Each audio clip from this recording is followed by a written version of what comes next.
The legendary Apple co-founder Steve Jobs' name conjures up images of phrases like innovation. He was involved in developing groundbreaking and transformative products such as the iPod, iPhone, MacBook, and iPad, which altered their unique landscapes. Still, his contributions to computer animation are less well known. You may not realize that he created some of the most famous animated films. Hey guys, welcome back to the Tech Tribe. Thank you for joining us today. Today we'll be speaking about how Steve Jobs started Pixar. Please watch the entire video to figure out all the details. And hey guys, don't forget to like, share, subscribe, and click the bell notification. Alright then, let's get started. The backstory about Steve Jobs founding Pixar was that it was somewhat of a fluke. In 1985, he was thrown out of Apple and sought new chances worthy of his time and expense. Next Computer, which Apple subsequently purchased, was one of them. The other, however, was known as the Graphics Group, which was a branch of Lucasfilm's computer business that assisted with special effects on films like Star Wars. However, George Lucas no longer required the technology once those projects were completed. So, just a year after leaving Apple, he placed the Graphics Group up for sale in 1985. He saw the technology's potential, but not in the way you might think.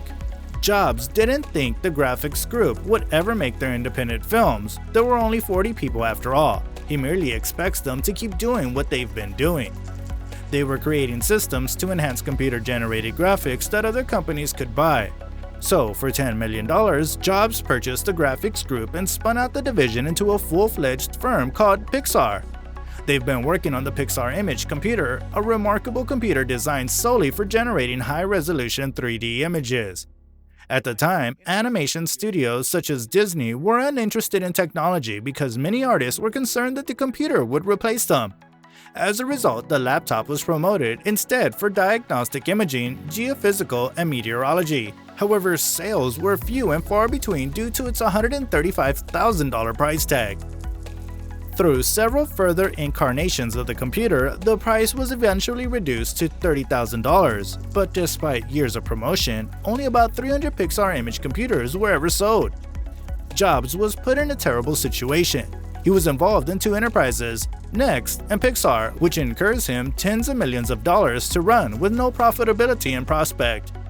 But Jobs confessed that if he had understood how much it would cost to keep Pixar functioning, he would never have bought it in the first place. Fortunately, one of Pixar's founders, John Lasseter, devised his business approach. He'd work on several short films that took advantage of Pixar's 3D animation technology, like Luxo Jr., nominated for an Academy Award for Best Animated Short, and Tintoy, the first animated short film to receive an Academy Award. In an appearance at the 1995 SIGGRAPH Special Interest Group on Computer Graphics and Interactive Techniques, an annual computer graphics conference, Jobs had said, "In 1995, the centenary year of the emergence of the motion picture itself, we have yet another big achievement, something I think will go down as a landmark in motion picture origins. In the first computer-generated feature-length motion picture on the 100th anniversary of the motion picture itself, obviously, it's Toy Story. Toy Story is 79 minutes long, and every shot is fully highly processed, minor characters, background, sets, etc., an order of significance leap," Jobs remarked. And once again, we have computer graphics not only complementing live action but also supplying the complete concept for the motion picture. Toy Story highlights the computer graphics industry's contribution to a motion picture, not just visual effects, but the complete motion picture. It's a technological advance on par with Technicolor, Snow White, and Star Wars. It's far superior to anything we've seen in computer graphics special effects. Jobs then saw the potential in Pixar's staff. They didn't have to sell their animation technologies to renowned film studios. Instead, they could generate the content themselves. Jobs sold Pixar's equipment segment to Viacom Systems for $2 million, which went bust a few years later, and instead focused on making money from short films and advertisements. The revenue from these contracts was insufficient to cover the company's operational costs. That's when Jobs struck the most significant agreement in Pixar's history. He was instrumental in negotiating a $26 million deal with Disney to create Pixar's first 3 feature-length pictures. However, many felt that Disney could securely evaluate the notion and gauge audience reaction before incorporating such technologies within their movies by using Pixar. The creative department of Pixar immediately started work through their first film, Toy Story, while Jobs appointed CFO Lawrence Levy to oversee a corporate restructure in preparation for a public offering. Consumers might begin purchasing shares in the company. Jobs timed the IPO to coincide with the Thanksgiving premiere of Toy Story. That meant that if the film were a triumph, so would the corporation. But if it fails, Pixar will suffer as well. It was a high-risk, high-reward bet, but it was vital to turn Pixar from a hobby that had cost Jobs millions of dollars to a legitimate corporation that could eventually profit. On the other hand, Toy Story made $30 million in its first weekend alone, ultimately $365 million worldwide.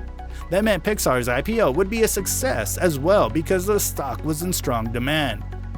Pixar finished at $39 per share on its first day of trading for a total valuation of $1.5 billion. The enterprise had successfully turned a profit, but that was only the beginning for Jobs. Resulting from the previous agreement with Disney, Pixar was squandering all of the licensing earnings from their films.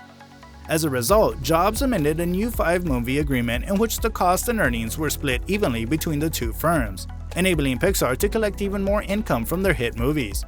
When that contract expired in 2002, Jobs went out again to use Pixar's success to secure a better arrangement with Disney. However, CEO Michael Eisner refused to agree with the new stipulations. As a result, Jobs officially announced that the two firms' collaboration was ending. However, the tables turned in 2005 when Disney hired Bob Iger as its new CEO. Iger realized that Disney's animation branch was struggling, as seen by films as Finding Nemo and The Incredibles. As a result, it believed that the quickest approach to strengthen Disney's animations was to grab Pixar, the folks who did it best. That's when Iger approached Jobs and said, "I have one crazy idea." When informed of the prospective acquisition, Jobs responded, "Well, it's not that insane." The two eventually agreed to a $7.4 billion investment. After consulting with John Lasseter and Ed Catmull, Jobs agreed to sell Pixar to the Walt Disney Company in January 2006. Dad indicated that while Jobs would no longer be the business's CEO, he would gain a seat on Disney's board of directors and a 7% controlling stake. As a result, he became Disney's biggest single shareholder. Everything Jobs said now rings true as we prepare for the 4th installment of the franchise. He was entirely correct for putting his faith in Lasseter and the first Toy Story film, as he prophesied ushered in a new era of filmmaking. Toy Story 4 is yet another success for the studio. Rotten Tomatoes has given it a perfect score of 100%. Heartwarming, humorous, and wonderfully animated, Toy Story 4 manages the unlikely task of expanding and possibly closing a practically perfect animation narrative, says the consensus opinion. Pixar quickly established itself as the benchmark in computer animated films, and it has remained so ever since, thanks to its incredibly skilled workforce. Consequently, it's presumably accurate to say that the studio could not become what it is today without Jobs' financial and otherwise support during the difficult transition to filmmaking. Following Jobs' death, Lasseter stated on Facebook that Jobs recognized the grandeur of what Pixar might be before the rest of us. So during Jobs' darkest days, following his dismissal from Apple, he ended up performing the unthinkable, forming two firms, Next and Pixar. He acquired a position in two of the world's most valuable companies, Apple and Disney. That is how Steve Jobs started Pixar. Well, that's all we have for today. If you enjoyed today's video, don't forget to like, share, and subscribe. Until we see you next time, ciao!